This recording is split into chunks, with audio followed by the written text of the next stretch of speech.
Assalamu alaikum wa rahmatullahi wa barakatuh. Wa alaikum assalam wa rahmatullahi wa barakatuh.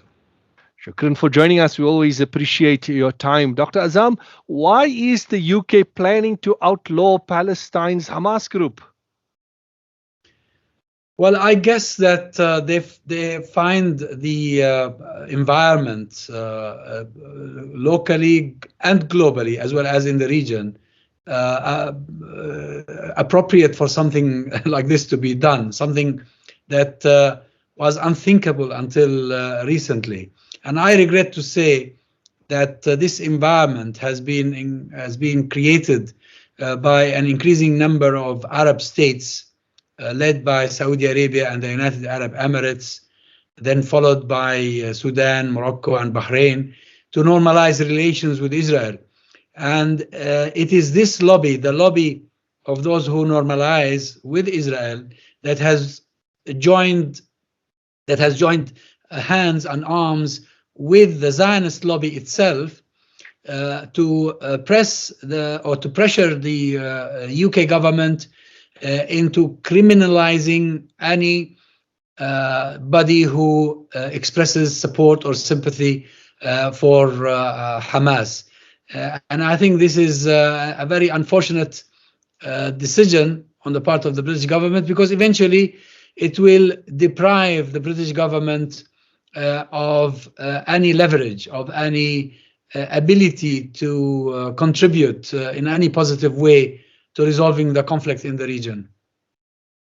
Yes, as you talk about, criminalizing the expression of support to the Palestinian cause and to Hamas, when we look at this particular push that is being done by the Home Secretary, what would be the implications? Because we already know that, the European Union, the United States and Canada have already designated Hamas as a terrorist group. So locally in the United Kingdom, what would be the implications of this further move? Frankly, we don't know exactly what this will likely translate on the ground. There are now all sorts of rumors and also incitement.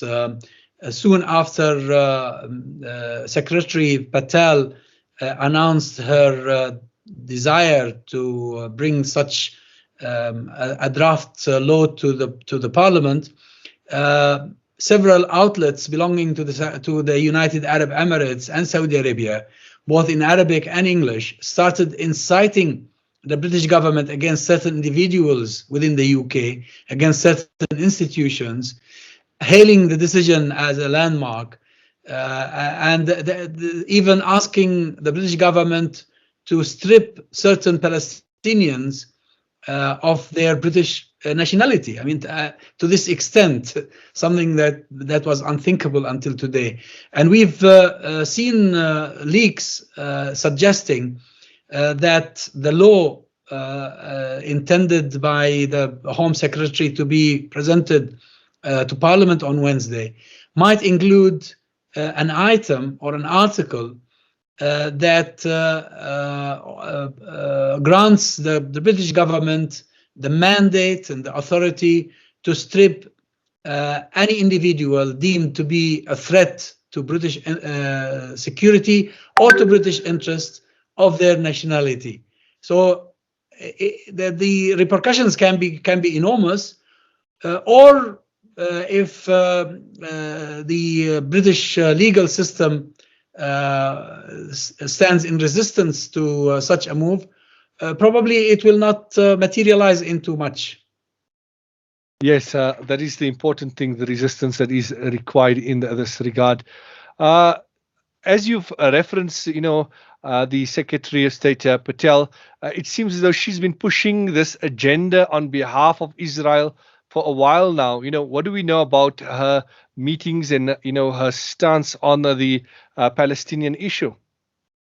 Well, this lady is well known to have Zionist inclinations. She befriended senior officials in Israel from both the security as well as the political circles.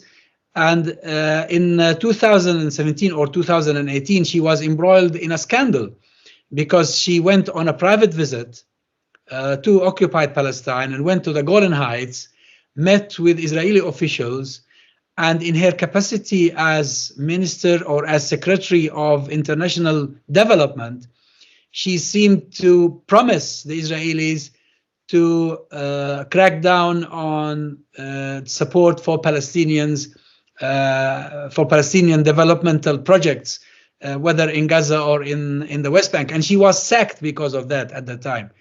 Now, under Boris Johnson, she seems to have been empowered and probably, as I mentioned earlier, driven by a very powerful lobby from the lobby of Israel as well as the lobby of Saudi Arabia and the United Arab Emirates.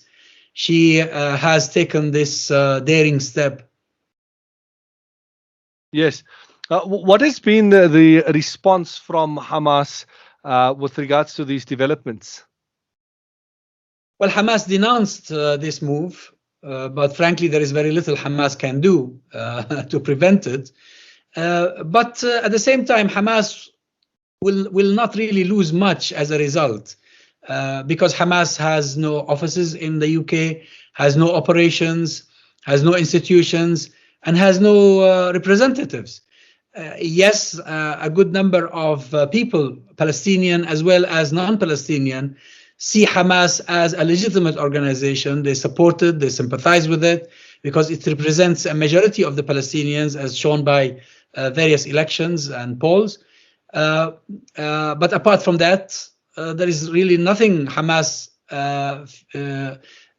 stands to lose in the UK. It's the UK government that will lose as a result of such an animosity, such as a result of such hostility toward a Palestinian faction that enjoys the support of the majority of the Palestinians, both within Palestine as well as in the diaspora. What about, funding from the United Kingdom? May this potentially affect Hamas's ability to draw funds or for people in the United Kingdom to send funds to Hamas? Hamas was never funded by the UK or even by any of the charities in the UK, because the charities in the UK are well monitored and abide by the rules of the Charity Commission. Their money is well recorded, well documented, where they come from, where they are spent in. But of course, the Zionist lobby and some of its Arab supporters, again, I regret to say, have been trying to conflate certain charitable projects within Palestine with Hamas. Hamas actually spends its own money on charitable causes and doesn't need to take any money from these causes. There are 2 million Palestinians under siege in Gaza. A large proportion of them are under poverty line. Many of their young men and women are unemployed. So there is a huge need for help from the international community. The same applies to a certain extent to refugee camps in the West Bank, refugee camps in Lebanon, refugee camps in Syria and in Jordan.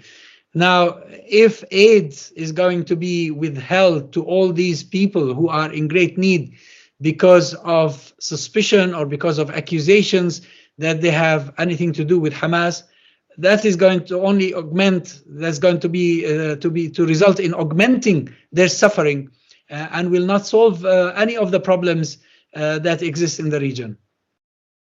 Yes, certainly.